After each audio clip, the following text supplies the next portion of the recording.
Você sabe quem foi Maria Quitéria na história da independência do Brasil? Conhece a história de Luiz Gama, de Maria Filipa.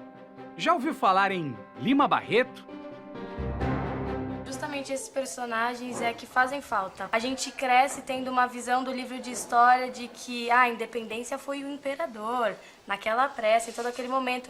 E a gente não vê que tiveram outras pessoas envolvidas. A história ela é contada sempre a partir de uma perspectiva, né?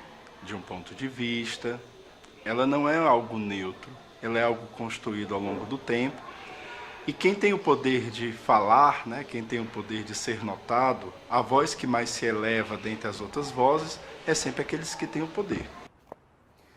E não é por acaso que muitos alunos ouviram bem pouco ou talvez nunca ouviram falar das várias e várias personalidades que fizeram parte do processo da independência do Brasil.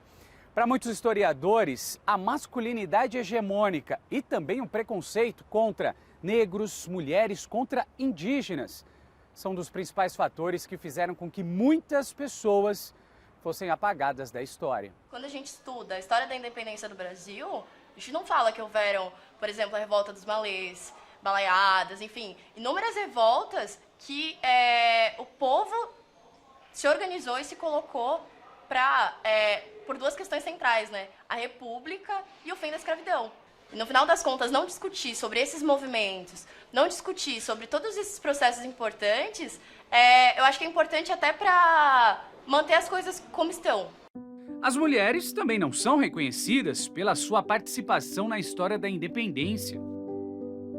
Maria Leopoldina não era apenas esposa de Dom Pedro. Ela era uma esposa ativa de Dom Pedro. Quando Dom Pedro se ausentava do Rio de Janeiro, era ela que assumia a regência. E ela teve um papel fundamental para a independência. Ela foi sempre uma voz ativa no sentido de pressionar Dom Pedro para que ele patrocinasse um rompimento com a metrópole portuguesa. A Maria Quitéria, que foi uma mulher que quis participar das lutas de independência. Então, e o retrato dela aparece sempre ela vestida de soldado, ela se disfarçou de homem para poder tomar parte nas lutas de independência.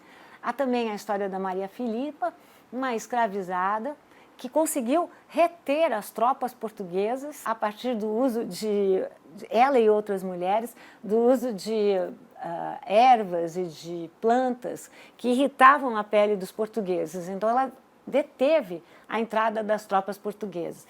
E há também o caso de Joana Angélica, uma religiosa, que não permitiu que os portugueses entrassem no convento onde ela participava. 200 anos depois, ainda nos perguntamos por que personagens tão importantes, exemplos de coragem e resistência, parecem ter sido apagados da história.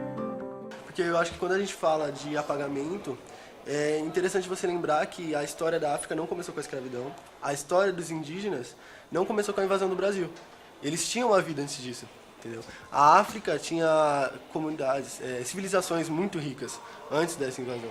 Então, é meio que uma questão de você esquecer, porque a memória na história é importante. É preciso ressignificar essa história, recuperar, dar voz e visibilidade aos que foram excluídos dos livros, do que foi ensinado nas escolas. Eu acho que isso se muda dentro da sala de aula. O professor construir com os alunos uma noção de processo histórico, que tudo que está acontecendo aqui, ele teve uma razão, teve um porquê. A gente precisa contar a história para efetivamente aqueles que se sentem tocados por ela. A gente não pode limitar essa história a essa elite branca, sendo que o aluno, quem está aqui no chão da sala de aula, não se vê representado nisso. Nós precisamos contar outras independências, outras histórias da independência no Brasil e que carreguem outros protagonismos, das populações indígenas, das populações negras e das mulheres também.